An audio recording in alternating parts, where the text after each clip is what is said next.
Subscribe करें गुरुजी defence academy channel को और बेल आइकन को दबाना ना भूलें ताकि आपको अपडेट सबसे पहले मिल सकें। वीडियो को लाइक करना और शेयर करना बिल्कुल ना भूलें। थैंक्स। नमस्कार साथियों, मैं doctor Dilbagh Singh, ex assistant commandant from BSF, director Guruji defence academy, स्वागत करता हूं हमारे YouTube channel Guruji defence academy पे। साथियों, अभी 2 दिन पहले ही मैं फेसबुक यूज़ कर रहा था, तब फेसबुक पे मैंने एक संदेश सुना सोनम वांगचुक जी का। सोनम वांगचुक को सभी जानते हैं, 3 इडियट मूवी उनके ऊपर बनाई गई थी। उनका संदेश काफ़ी गंभीर और जो वर्तमान की स्थितियां हैं उनसे संबंधित है। संदेश था उनका चीन से संबंधित, जो अभी भारत और चीन के बीच में एक गर्मा गर्मी का माहौल है। नोब्रा और चांगतांग के इलाकों में दोनों तरफ से काफ़ी सारे सैनिक डिप्लॉय कर दिए गए हैं और सिचुएशन काफ़ी गंभीर बनी हुई है, आप कह सकते हैं। देखिए, जब भी हम इस प्रकार की सिचुएशन का जिक्र करते हैं, अखबारों में पढ़ते हैं, न्यूज़ पे सुनते हैं, तो कुछ समय के लिए हम चर्चा करते हैं, बातचीत करते हैं। उसके बाद में ये सोच करके हम चैन की नींद सो जाते हैं कि ये सेना का मामला है, सिपाहियों का मामला है और हमारे सैनिक मुस्तैदी से वहाँ पर खड़े हैं और वो इन चीज़ों को अपने आप संभाल लेंगे।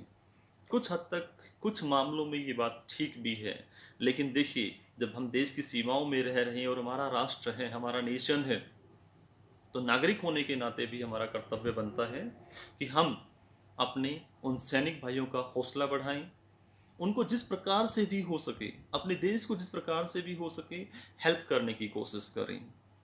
जब जहाँ तक चीन की बात हम करते हैं, फर्स्ट ऑफ ऑल तो हम ये जानने की कोशिश करें कि चाइना ऐसा करता क्यों है। देखिए, चाइना की विस्तारवादी नीति है, जैसा कि आप सब जानते हैं। तिब्बत अभी विश्व के नक्शे से लगभग गायब हो चुका है क्योंकि चाइना ने उसको एक तरह से कब्जा कर लिया है, हड़प लिया है और वो खत्म हो चुका है पूरी तरह से। ठीक है, तो चीन की इस विस्तारवादी नीति का शिकार और उसकी हरकतों से परेशान सिर्फ भारत नहीं है।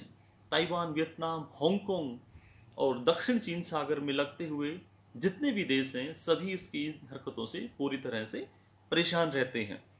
ठीक है, अब अगर हम स्थिति को प्रॉपर तरीके से समझने की कोशिश करें तो हमें समझ में आएगा कि चीन किसी देश के साथ पर्टिकुलरली कोई समस्या होने के कारण इस प्रकार की हरकतें नहीं करता है, बल्कि वो अपनी अंदर की समस्याओं के चलते जो जनता के अंदर एक आक्रोश होता है, एक जो विरोध भावना होती है, जैसा कि हम और आप सब जानते हैं, वहाँ एक तरह से एक तानाशाह सरकार चल रही है। ठीक है, तो उस विरोधाभास को, जो विरोध उत्पन्न होता है जनता के अंदर, उसको डाइवर्ट करने के लिए या उनका ध्यान बदलने के लिए वो इस प्रकार की हरकतें करता है। ठीक है, अभी भी चीन को डर है कोरोना के चलते। उनकी 140 करोड़ जनता, जो कि उस तानाशाह सरकार के लिए लगातार दिन रात काम करके अपनी जीडीपी को बनाए रखने की कोशिश करती है और वहाँ पर बंधुआ मजदूर की तरह वो लोग काम करते हैं। किसी प्रकार के कोई मानव अधिकार वहाँ पर नहीं है, प्रेस की स्वतंत्रता नहीं है, बहुत अजीबोगरीब सिचुएशंस हैं। तो अभी एक्सपोर्ट उनका लगभग काफ़ी प्रभावित है, जीडीपी गिर गई है। तो चाइना को डर है कि वो 140 करोड़ जो जनता है उसके अंदर अगर विरोधाभास उत्पन्न हुआ और वो विद्रोह करने लगे तो कहीं ऐसा ना हो कि तख्ता पलट जाए। देखिए, अगर हम इतिहास में झांकते हैं तो 1962 में भारत के साथ चाइना का युद्ध हुआ था। वहाँ पर भी अगर आप देखेंगे तो 1958 से लेकर के 1962 तक चीन में अकाल और भूखमरी की सिचुएशन थी। उन सिचुएशंस के चलते वहाँ की जनता में एक विद्रोह था, एक विरोध था सरकार की नीतियों के प्रति, सरकार के प्रति। ठीक है ना, तो उन चीज़ों से उनका ध्यान डाइवर्ट करने के लिए चीन ने 1962 के युद्ध वाली हरकत की थी। अब जैसा कि मैंने पहले जिक्र किया था कि भारत के जिम्मेदार नागरिक होने के नाते हम अपने देश को कैसे सहयोग कर सकते हैं।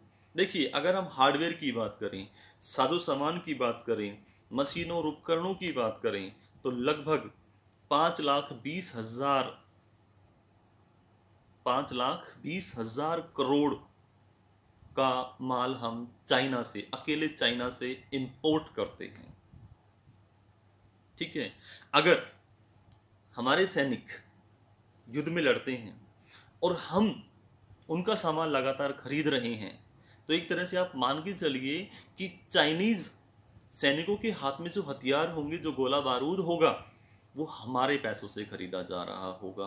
क्योंकि अगर हम उनका सामान लगातार जिस तरह से अभी खरीद रहे हैं वैसे ही खरीदते रहेंगे तो इससे बड़ी बदनसीबी की और बात क्या हो सकती है कि हमारे सैनिकों के खिलाफ वो हमारे द्वारा दी गई मजबूती के कारण मजबूती से खड़े हुए हैं। तो हम क्या कर सकते हैं? हम कर सकते हैं जो हमारे प्रधानमंत्री जी ने स्वावलंबन एक विचार दिया था, वो स्वावलंबन तब हो सकता है जब भारत में निर्मित सामान का हम प्रयोग करें, ठीक है, अपने उद्योग धंधों को बढ़ाएं और यहां पर अपना सामान बनाएं। थोड़ी समस्या होगी, कुछ समय के लिए समस्या होगी, क्योंकि हमें आदत पड़ चुकी है उस सस्ते सामान की, उस घटिया सामान को प्रयोग करने की, ठीक है ना। तो थोड़ा समय लगेगा, थोड़ा कष्ट भी होगा, लेकिन वो कष्ट हमारे जो सिपाही, हमारे जो सैनिक भाई हैं जो लगातार उसको फेस करते हैं, उससे ज़्यादा नहीं होगा, ठीक है। दूसरा, अगर हम सॉफ्टवेयर की बात करते हैं तो लाखों करोड़ रुपए का सॉफ्टवेयर भी उनका हम यूज़ करते हैं। हमारे आपके हाथ में, अगर भारतीय जनता की हम बात करते हैं, भारत में रहने वालों की अगर हम बात करें, तो हर तीसरे आदमी के हाथ में जो मोबाइल हैं, जो गैजेट्स हैं, वो चाइनीज़ हैं। और उनके अंदर जितनी एप्लीकेशंस हैं उनमें भी काफ़ी सारी चाइनीज एप्लीकेशंस हैं, जिनको हम ऐप्स बोलते हैं। तो हार्डवेयर में हम मानते हैं कि समय लगेगा दूसरे देशों से उस प्रकार का सामान आयात करने में, अपने यहाँ पर बनाने में। It will take time, no doubt, इसमें कोई दो राय नहीं है कि इसमें समय लगेगा, थोड़ा सा लंबा समय लगेगा। 1 साल भी हम कह सकते हैं, 1.5 साल भी हम कह सकते हैं।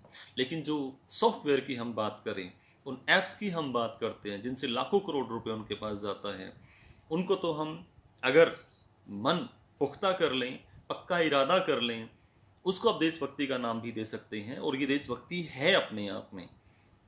आप चंद मिनटों में चाइना को घुटनों पे ला सकते हो, सिर्फ और सिर्फ अपने मोबाइल से उनकी ऐप्स को अनइंस्टॉल करके। दूसरा, लगभग 130 करोड़ भारतीय